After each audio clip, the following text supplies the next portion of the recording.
Today on Fashion Guide, something to see. Local designers release lookbooks one after another, surprising their audiences with variety in their artistic creation. The famous Costume Institute Ball is this time dedicated to China. A new collection and a loud show by Chanel in South Korea, and another protest by the most famous fashion rebel Vivienne Westwood.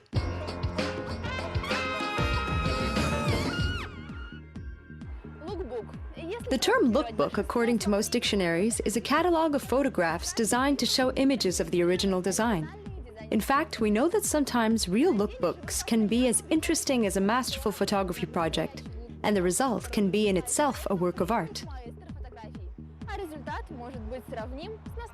Just a couple of years ago, lookbooks in local fashion were a very rare phenomenon. Now they're almost everywhere. Designers are taking special shots not only for important annual collections, but often even for seasonal collections. Laria Jakambayeva introduced a new collection for Kazakhstan Fashion Week, and the day before held a photo shoot. Her lookbook is filled with the spirit of the collection. Images were shot at the airport among airplanes.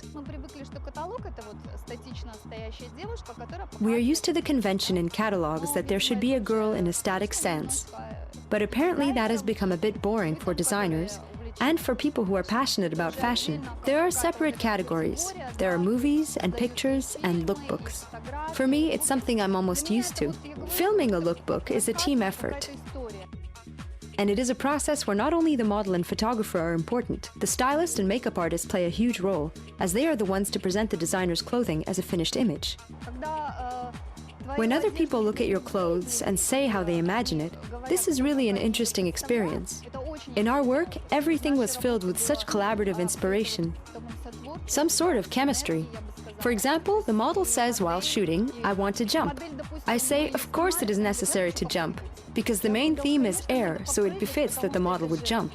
And then when she started to jump, it looked really cool. So that was her idea. A pro in the creation of lookbooks among Kazakhstani designers is definitely Leonid Zherepsov. He stages photo shoots for every collection, including capsule collections. The creativity of this designer is more focused on Western tendencies, and that's why his lookbooks are filled with androgynous models, and they're becoming increasingly provocative and candid. In order to attract the audience's attention, we did quite a provocative photo shoot, I think. Our designers have not done anything like this before, but it's nice to be the first and very nice when it is well received. Zherepsov's crew is pushing boundaries with the amount of skin that the models are bearing, and also with their shooting techniques. For example, the lookbook for the paper collection was entirely filmed from a low angle, which is not very common. But it's not only about promoting the collections. Leonid says that he is very passionate about the idea of a lookbook, and his goal is much bigger. I want our people to get used to fashion, not just the usual standard lookbooks, but something to stir things up. Not only with my products, in general, with photos, with fashionable traditions and innovations. Designers of the brand Antenna Clothing for Broche presented a significant and creative lookbook. Photographer Yelizaveta Marakulina worked in Paris for the first time, shooting the Louvre, the Eiffel Tower, and the Avenue Henri Martin. Working in unfamiliar locations is always difficult, and shooting the streets of the capital of fashion is an even greater feat that requires great care and responsibility. As a photographer, I had no idea how I was going to shoot, what location it was going to be. We drove through the city to look around first. We had some acquaintances there and discussed the photo shoot with the model. She's a girl from Bulgaria and Paris. She is a model for Christian Dior and worked with him for 7 years. Her name is Mary and she's amazing. Yelizaveta says, "The fear of failure disappeared right after the first click of the camera. The professional models worked perfectly and the results lived up to the expectations." There were 3 romantic images which we shot right by the Eiffel Tower, with a view of the tower. They were softer images, but at the same time more energetic and closer to fashion. It wasn't all about showing something of a particular style.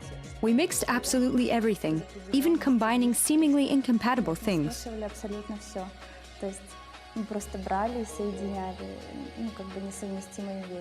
More lookbooks that are better and different. It seems that local designers have decided to work in this spirit this year. Their intentions are of course right on, and we are looking forward to the new works by our local trendsetters.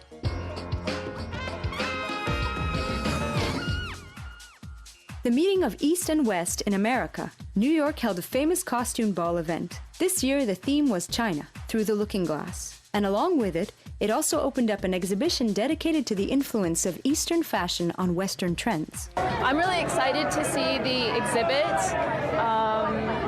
No, it's wonderful being here. The last time I was here, I think it was 2012. So a lot's happened in my life, and it's great to revisit the Met Ball.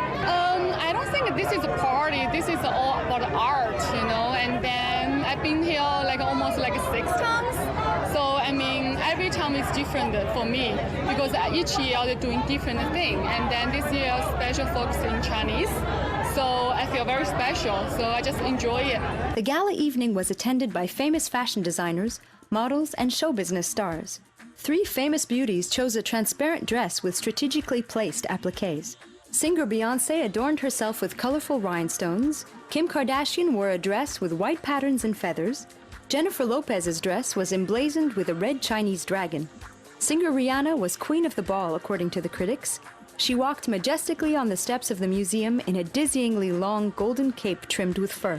The regal image of the pop diva was supplemented with a diamond-encrusted diadem. Among guests were also the model Naomi Campbell, pop star Lady Gaga, singer Cher, along with fashion designer Marc Jacobs and many other stars. The exhibition, China Through the Looking Glass, is devoted to the influence of the ancient culture of China on the Western fashion industry. Among the exhibits, more than 150 fancy outfits from 40 European and American designers, including Yves Saint Laurent, John Galliano, and others.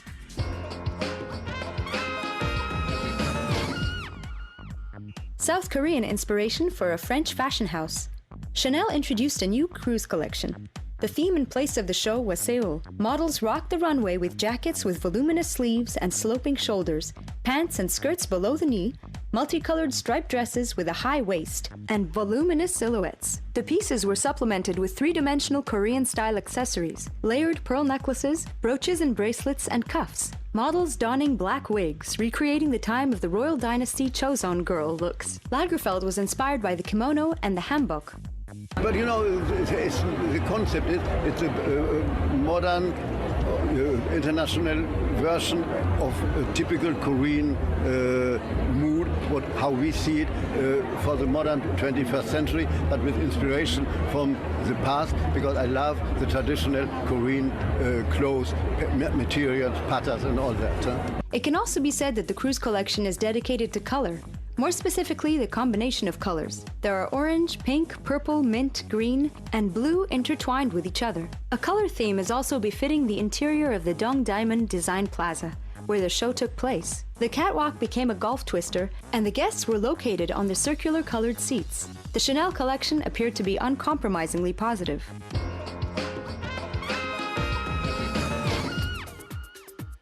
Another rally of rebelliousness by Vivienne Westwood. She is an active opponent of fracking, the extraction of shale gas by hydraulic fracturing, which injects 1 to 8 million gallons of water and 40,000 gallons of chemicals per fracture into the ground. In order to raise awareness on the subject, she went to the London streets, clutching a wounded baby doll called the limbless, radiation-scabbed, fracked baby of the future. I'm trying to get across to people the danger we're in. And so what I'm trying to say is, if you realise that our governments are all criminals, that every one of their policies is a crime against humanity, you know, then people might start to listen to the activists and the scientists. Vivienne's son also participated in the campaign.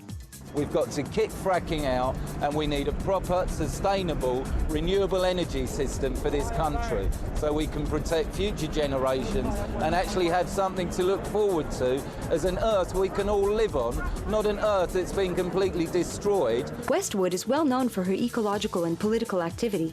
She participates in campaigns against tropical deforestation, global warming, and nuclear weapons.